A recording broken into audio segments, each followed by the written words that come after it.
میسر نہیں روزی، جس کھیت سے دہقان کو میسر نہیں روزی، اس کھیت کے ہر خوشے گندم کو جلا دو۔ ولو انصف الدہر فی حکمہ، ولو انصف الدہر فی حکمہ لما ملک الحکم اہلا نقیصا۔ دنیا میں جو بھی ریاستیں ہوتی ہیں وہ عوام کی ماں کی حیثیت رکھتی ہیں، لیکن ریاست پاکستان ایک ایسی عجیب ماں ہے جو اپنی اولاد پر ظلم کرتی ہے۔ ہماری ریاست عوام کے حقوق پر ڈاکہ ڈالتی ہے۔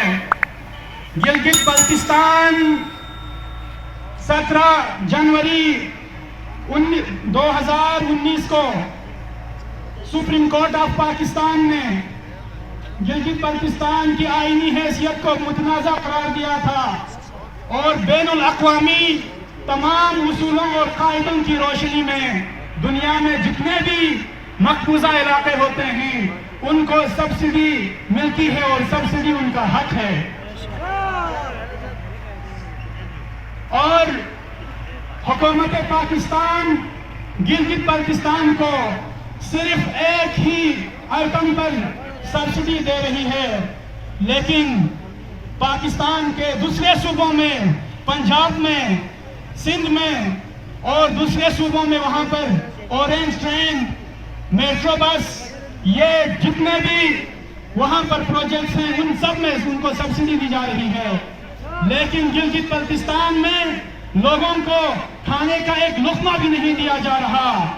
اب یہاں پر گلگت بلتستان کی عوام متحد ہو کر، یکجا ہو کر اپنے حقوق کے لیے جمع ہے، اور حکومت پاکستان سے یہ مطالبہ کرتی ہے کہ جو بھی ہمارے حقوق ہیں اور خاص طور پر گندم سبسڈی اس کو بحال کیا جائے۔ گلگت بلتستان پر حکومت پاکستان اور وفاق کی طرف سے جو ظلم ڈھایا جا رہا ہے اس کی فہرست بہت زیادہ لمبی ہے۔ گلگت بلتستان، پورے گلگت بلتستان میں ایک انجینئرنگ کالج نہیں، پورے گلگت بلتستان میں کوئی ایک میڈیکل کالج نہیں، پورے گلگت بلتستان میں کوئی بھی حق نہیں دیا جا رہا، اور ٹیکس لینے کے لیے ہمارے اوپر یہ براجمان ہے۔ پوری دنیا میں نو ٹیکسیشن ود آؤٹ ریپریزنٹیشن کا اصول مسلمہ ہے کہ جس قوم کی پارلیمنٹ میں ریپریزنٹیشن نہیں اس پر ٹیکس نہیں دیا جا سکتا۔ اس کے باوجود بھی نہ ہمیں آئینی نمائندگی دی گئی ہے اور نہ ہمیں حقوق دیا جا رہا ہے، اور ہم سے ٹیکس بھی لینے پر حکومت تلی ہوئی ہے۔ یہاں پر بارے دیگر ان تمام غیور عوام کی طرف سے نمائندگی کرتے ہوئے بارے دیگر وفاق سے یہ مطالبہ کرتے ہیں کہ گندم سبسڈی کو جلد از جلد بحال کیا جائے۔ وما علی الا البلاغ المبین۔ السلام علیکم۔